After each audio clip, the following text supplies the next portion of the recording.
Assalamualaikum warahmatullahi wabarakatuh. Selamat datang di Institut Ilmu Kesehatan dan Teknologi Muhammadiyah Palembang. Saya dengan Dwi Handayani. Pada hari ini kita akan belajar tentang mata kuliah anatomi dan fisiologi. Nah, khususnya terkait anatomi sistem perkemihan. Sistem perkemihan ini merupakan sistem yang berperan penting dalam eliminasi zat-zat atau cairan yang tidak dibutuhkan lagi oleh tubuh. Nah, marilah kita bersama-sama belajar tentang anatomi dari sistem perkemihan ini. Sistem perkemihan ini yang berhubungan yang pertama kali adalah dengan ginjal. Ginjal merupakan sepasang organ yang letaknya di vertebra toraks ke-12 hingga vertebra lumbal ketiga. Nah, ginjal ini dipertahankan oleh massa lemak. Di dalam ginjal terdapat bagian-bagian besar atau makrostruktur yang terdiri dari ada kapsul ginjal, kemudian medula, ada korteks, dan ada pelvis ginjal. Medula ini merupakan bagian yang berbentuk seperti piramid di dalam ginjal. Kemudian pelvis merupakan bagian yang untuk mengumpulkan ketika urin sudah terbentuk, yang nantinya akan menuju ke ureter. Kemudian di dalam ginjal terdapat banyak atau jutaan nefron dan juga ductus colligens yang akan mengalirkan urin ke dalam ureter atau menuju ke pelvis ginjal terlebih dahulu. Kemudian ada Simpay Bowman. Simpay Bowman ini merupakan bagian nefron yang berbentuk mangkuk yang di dalamnya terdapat jalinan kapiler darah.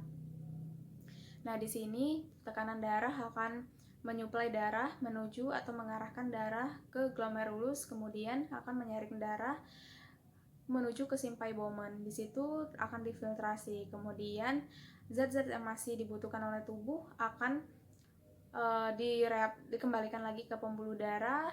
Kemudian zat yang tidak dibutuhkan lagi akan menuju ke tubulus proksimal. Nah, di tubulus proksimal ini nanti juga tetap terjadi filtrasi, dipilih lagi mana nutrisi atau natrium atau ion-ion yang masih dibutuhkan di tubuh maupun air, itu akan direabsorpsi kembali ke kapiler darah.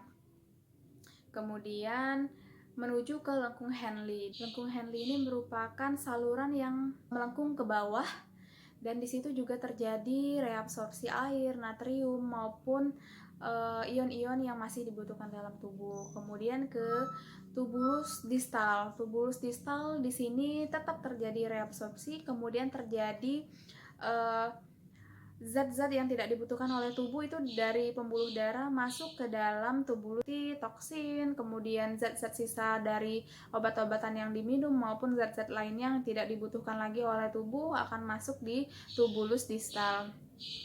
Kemudian dari tubulus distal akan mengarah ke tubulus colligens atau tubulus kolektif. Di sana urin yang telah terbentuk dikumpulkan, kemudian dialirkan ke pelvis ginjal menuju ke ureter. Nah, di ductus colligens ini merupakan saluran yang lurus yang nantinya mengarahkan ke pelvis ginjal, kemudian mengarah ke ureter. Ureter ini merupakan saluran yang sepasang, kanan dan kiri, yang panjangnya sekitar 15-30 cm.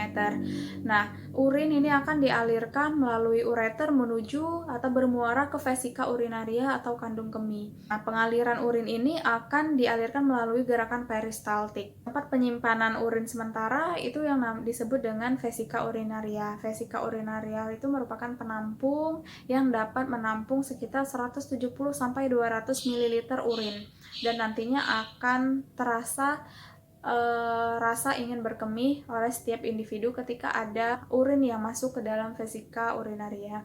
Vesika urinaria ini berada 3-4 cm di belakang simfisis pubis. Kemudian setelah terjadi rasa ingin berkemih, maka urin akan dialirkan melalui uretra. Uretra ini panjangnya bervariasi antara laki-laki maupun perempuan, di mana uretra pada laki-laki panjangnya adalah 17-20 cm dan uretra pada perempuan sekitar 4 cm. Kemudian dari uretra itu akan dikeluarkan melalui orifisium uretra. Demikianlah anatomi sistem perkemihan pada hari ini. Semoga bermanfaat. Wabillahi taufiq wal hidayah. Wassalamualaikum warahmatullahi wabarakatuh.